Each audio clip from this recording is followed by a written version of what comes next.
مخصوص خانواده بودم، یک کسی بود بعد اونم اسمش جک بود، منو می‌خواست ببره، زنم نداشت، منو ببره بگردونه. داشتیم تو اتوبان میرفتیم حرف زدیم، بعد یک دفعه زد، گفتم چیه؟ گفت من معروفم که تو اینجا پرحرفم، تو پرحرفتری. و 200 حالا گوش کنیم، 200 کیلومتر رفت.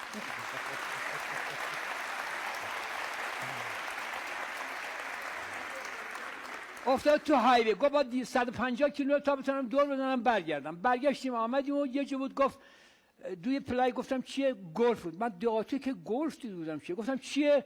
گفت باید اینو اینجوری بزنی بره بیافته تو اون سوراخ. گفتم من بلد نیستم، نکم دادگرسان ما اینا نداشتیم که. تصادفی زدم افتاد. گفت پشم همم گفتن چقدر کلوره.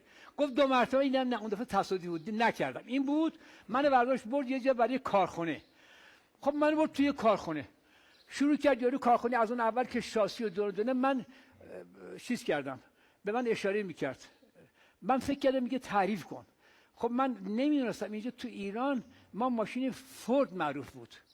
من تا که کار میدم گفتم نه شورولت میگفتم the Chevrolet is the best car in our country. این به من اشاره میکرد، میگم یعنی میگه بازم بگو.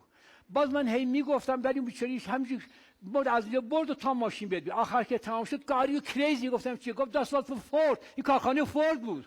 گفتم من چه میدونم تو سال من نفهمیدم کارخانه فورد بود که تو صاف منو بردی، منم ایران گرسال کارخانه شورلت میشم. نگو تمام مدت من دارم میگم بیچاره هرس میخوره، هی اینجوری میکرد، یعنی میگم نگو، من فکر میگم که بازم بگو. من قدم به قدم هی میگفتم اینجوریه.